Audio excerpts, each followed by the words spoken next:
Hello viewers, যারা class 8 এ পড়ছো আজকে তাদেরকে আমি ইতিহাসের নবম অধ্যায় অর্থাৎ ভারতীয় সংবিধান, গণতন্ত্রের কাঠামো ও জনগণের অধিকার চ্যাপ্টার থেকে সাজেশন প্রশ্নগুলো বলে দেবো। তোমাদের ফাইনাল সিলেবাসে কিন্তু এই অধ্যায়টা রয়েছে, তাই যে সমস্ত প্রশ্নগুলো আমি বলবো খাতায় ভালো করে নোট করে রাখবে। তো চলো শুরু করছি নবম অধ্যায়। প্রথম প্রশ্ন, ভারতীয় সংবিধানটি কবে গণপরিষদে গৃহীত হয়? ভেরি ভেরি ইম্পর্টেন্ট প্রশ্ন, 1949 খ্রিস্টাব্দের 26শে নভেম্বর।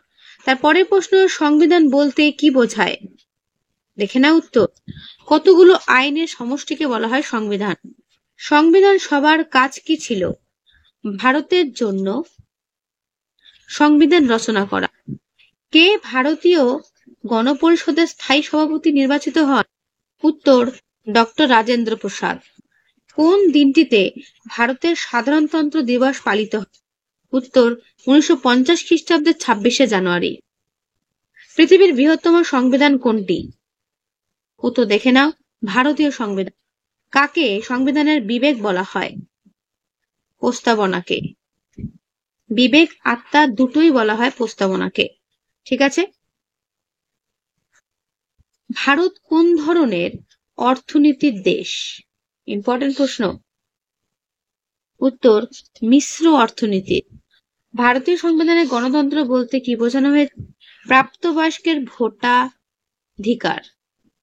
রাষ্ট্রপতি ভারতীয় জনগণের দ্বারা কিভাবে নির্বাচিত হন? পরোক্ষভাবে।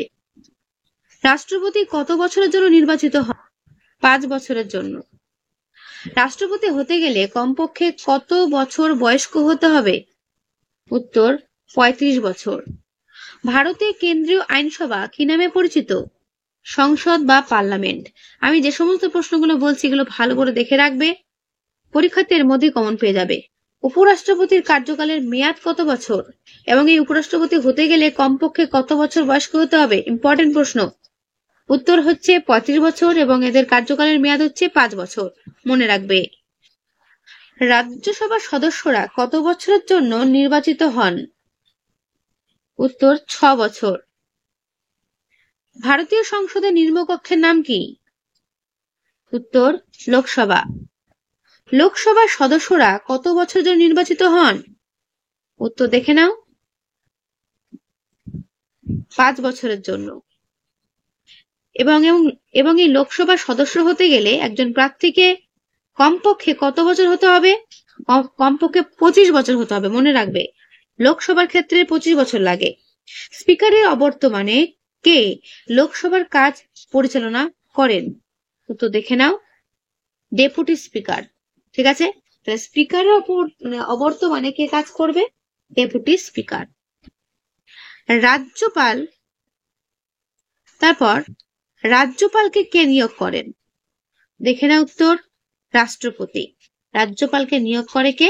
রাষ্ট্রপতি। তার আগে স্কিপ করলাম, স্পিকারের প্রধানমন্ত্রীকে কে নিয়োগ করেন? প্রধানমন্ত্রীকে নিয়োগ করেন রাষ্ট্রপতি। ঠিক আছে, রাষ্ট্রপতি প্রধানমন্ত্রীকে নিয়োগ করেন। রাজ্যের আইনসভার উচ্চকক্ষ এবং নিম্নকক্ষের নাম কি? এটাও তোমার জানার প্রশ্ন। উচ্চকক্ষের নাম হচ্ছে বিধান পরিষদ এবং নিম্নকক্ষের নাম হচ্ছে বিধান সভা। বুঝতে পারলে? পশ্চিমবঙ্গের প্রথম মুখ্যমন্ত্রীর নাম কি? উত্তর, প্রফুল্ল চন্দ্র ঘোষ। ইনি হচ্ছেন পশ্চিমবঙ্গের প্রথম মুখ্যমন্ত্রী।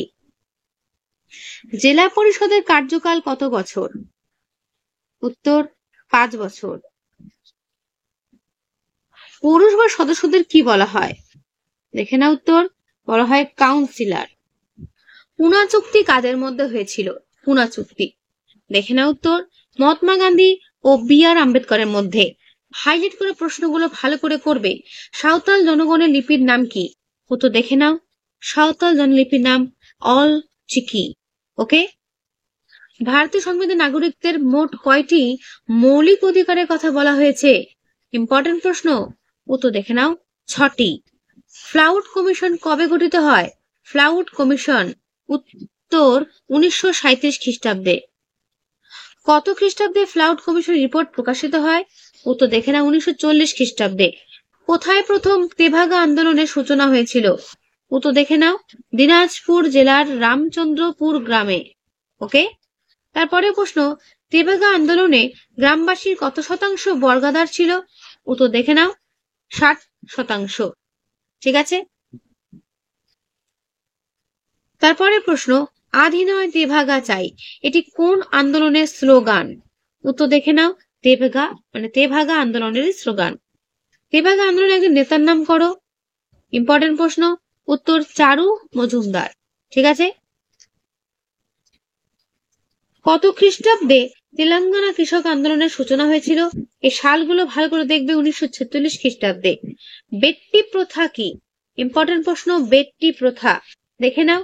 বেট্টি প্রথা হলো বিনা পরিশ্রমিকে ভূস্বামীর কাজ করা বা বেগার খাটা। চিপকো কথার অর্থ কি? চিপকো, ইম্পর্টেন্ট প্রশ্ন, জড়াও বা জড়িয়ে ধরা। ঠিক আছে, তারপরে প্রশ্ন, চিপকো আন্দোলন কোথায় সংগঠিত হয়েছিল? কোন জায়গায়? উত্তর দেখে নাও, উত্তর ভারতের হিমালয় সংলগ্ন অঞ্চলে। ঠিক আছে, এই চিপকো আন্দোলন কিভাবে হয়েছিল? দেখো, গাছ কাটা আটকাতে গাছকে জড়িয়ে ধরে চিপকো আন্দোলন হয়েছিল, অর্থাৎ গাছগুলোকে যাতে কাটতে না হয় তার জন্য তারা এই জিনিসটা করেছিল। কোন দশক থেকে নর্মদা বাঁচাও আন্দোলন শুরু করা হয় বা শুরু হয়? 1970-এর দশক থেকে। ঠিক আছে, মনে রাখবে।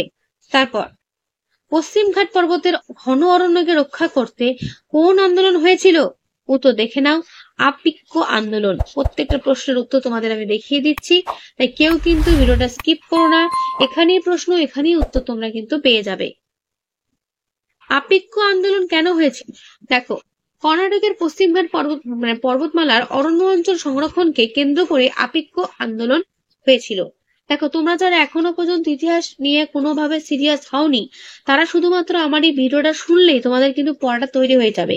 তাই তোমাদের একটা রিকোয়েস্ট করবো, পড়াটা কিন্তু ভালো করে শুনে নিও। ভিডিওটা চালিয়ে ভালো করে শুনে নিলেও তোমাদের কিন্তু পড়াটা তৈরি হয়ে যাবে।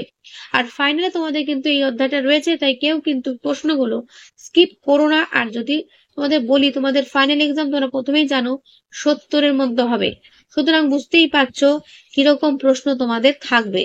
শর্ট কোয়েশ্চেন যেমন থাকবে, বড় কোয়েশ্চেন তেমনই থাকবে। তো দেখো, কর্ণাটকের পশ্চিমঘাট পর্বতমালার অরণ্য অঞ্চল সংরক্ষণ কেন্দ্র করে আপিক্য আন্দোলন হয়েছিল। সাইলেন্ট ভ্যালি আন্দোলন ভারতের কোন রাজ্যে সংগঠিত হয়েছিল? উত্তর দেখে নাও, কেরল রাজ্যে। গাড়ি কারখানার জন্য কটি মৌজা চিহ্নিত করা হয়? উত্তর 5টি মৌজা। ঠিক আছে, তারপরে প্রশ্ন, সিঙ্গুর কোন জেলায় অবস্থিত? উত্তর দেখে নাও, সিঙ্গুর হুগলি জেলায় অবস্থিত। তারপর, চুঁচুড়া থেকে সিঙ্গুর কত কিলোমিটার দূরে অবস্থিত? উত্তর 22 কিলোমিটার। তারপরে প্রশ্ন, সিঙ্গুরের মাটি কি রকম? ইম্পর্টেন্ট প্রশ্ন, সিঙ্গুরের মাটি হচ্ছে উর্বর দোআঁশ মাটি। ঠিক আছে, তারপর, সিঙ্গুর আন্দোলনে অংশগ্রহণকারী একজন সমাজকর্মীর নাম লেখো। তার নাম কি? তার নাম হচ্ছে মেধা পাটেকার, মনে রাখবে। ঠিক আছে, আর একজন প্রতিবাদী ঐতিহাসিকের নাম, তার নাম হচ্ছে রমিলা থাপার, মনে রাখবে। সমাজকর্মী যদি বলে তাহলে হবে মেধা পাটেকর, আর যদি বলে প্রতিবাদী ঐতিহাসিকের নাম তাহলে উত্তর তোমরা লিখবে, কি বললাম, রমিলা থাপার। কোন আইন প্রয়োগ করে সিঙ্গুরের জমি অধিগ্রহণ করা হয়? কোন আইন প্রয়োগ করে সিঙ্গুরের জমি অধিগ্রহণ করা হয়? উত্তর 1894 খ্রিস্টাব্দের কৃষি জমি অধিকার আইন নিয়ে। ঠিক আছে, তারপরে প্রশ্ন, শিল্প গোষ্ঠী কবে সিঙ্গুর ছেড়ে চলে যাওয়ার সিদ্ধান্ত নেয়?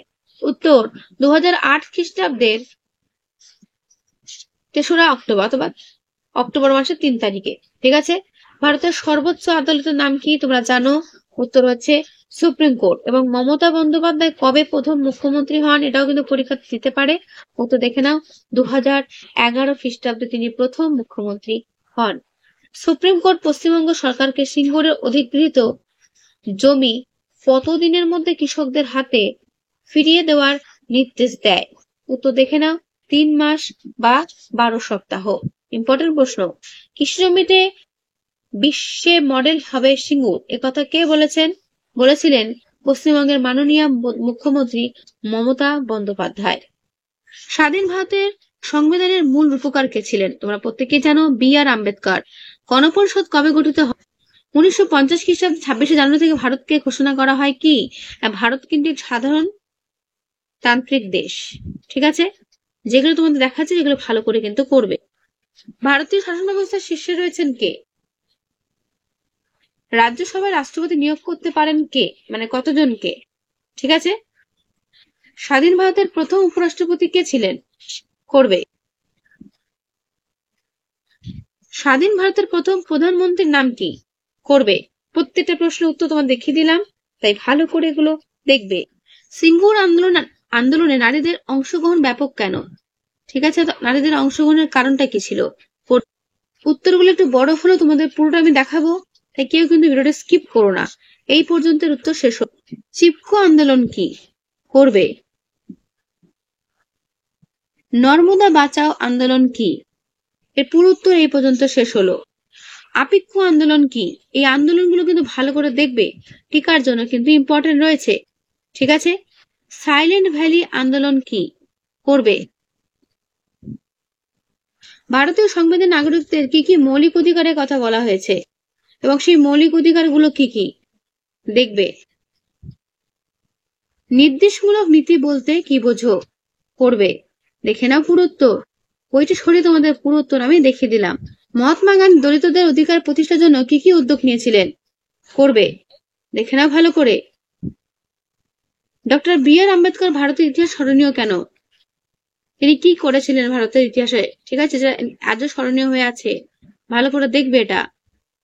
সংখ্যালঘু গোষ্ঠী বলতে কি বোঝো? করবে।